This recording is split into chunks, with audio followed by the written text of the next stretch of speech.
आपने कभी सोचा है कि 18 साल के बाद हर किसी को पेंशन मिल सकती है? जी हाँ, अब सरकार यूनिवर्सल पेंशन स्कीम लाने की तैयारी कर रही है, जिससे हर भारतीय को पेंशन का लाभ मिल सकेगा। इस स्कीम का सबसे बड़ा फायदा मिलेगा असंगठित क्षेत्र के मजदूरों, कंस्ट्रक्शन वर्कर्स और गिग वर्कर्स को, जो अब तक किसी भी पेंशन योजना के दायरे में नहीं थे।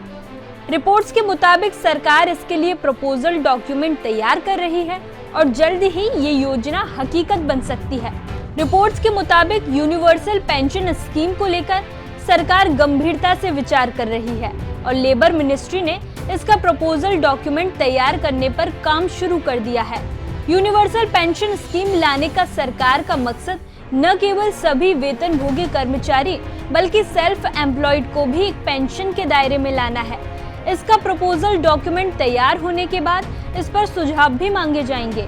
फिलहाल असंगठित क्षेत्र को पेंशन सुविधाओं का लाभ देने के लिए सरकार की ओर से कई पेंशन स्कीम्स चलाई जा रही हैं। इनमें अटल पेंशन योजना भी शामिल है, जिसमें निवेश करने वाले व्यक्ति को 60 वर्ष के होने के बाद गारंटीड पेंशन का लाभ मिलता है। इसके अलावा पीएम श्रम योगी मानधन योजना भी चलाई जा रही है, जिसे खास तौर पर रेहड़ी पटरी वालों के साथ साथ घरेलू स्टाफ को लाभ पहुंचाने के मकसद से शुरू किया गया था। पीएम श्रम योगी मानधन योजना में भी 60 साल का होने पर नियमित पेंशन की गारंटी मिलती है। अब सबसे बड़ा सवाल ये है कि यूनिवर्सल पेंशन स्कीम में सरकार का कितना योगदान होगा। रिपोर्ट्स की माने तो यूपीएस में सरकार अपनी तरफ से कोई योगदान नहीं करेगी। मौजूदा समय में कर्मचारी भविष्य निधि संगठन यानी ईपीएफओ के तहत संचालित योजनाओं में कर्मचारी और नियोक्ता दोनों योगदान करते हैं। सरकार द्वारा तैयार की जा रही यूनिवर्सल पेंशन स्कीम की चर्चाओं के बीच ये सवाल भी उठने लगे हैं कि क्या ये न्यू पेंशन स्कीम यानी कि एनपीएस की जगह लेगी।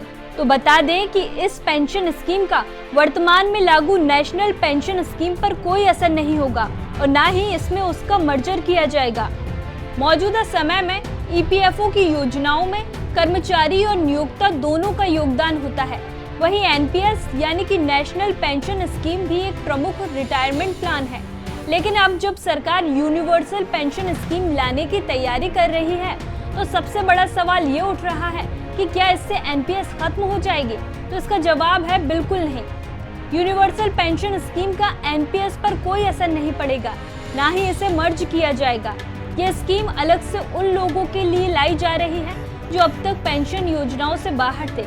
आपको बता दें कि जिस यूनिवर्सल पेंशन स्कीम को भारत में लाने की तैयारी की जा रही है, वो स्कीम अमेरिका, कनाडा, रूस, चीन समेत कई विकसित देशों में पहले से ही लागू है, जो पेंशन, हेल्थ सर्विसेज और बेरोजगारी से जुड़े बेनिफिट्स को कवर करती है। ऐसी ही खबरों के लिए जुड़े रहिए हमारे साथ। हम हैं यंग भारत, सच के साथ।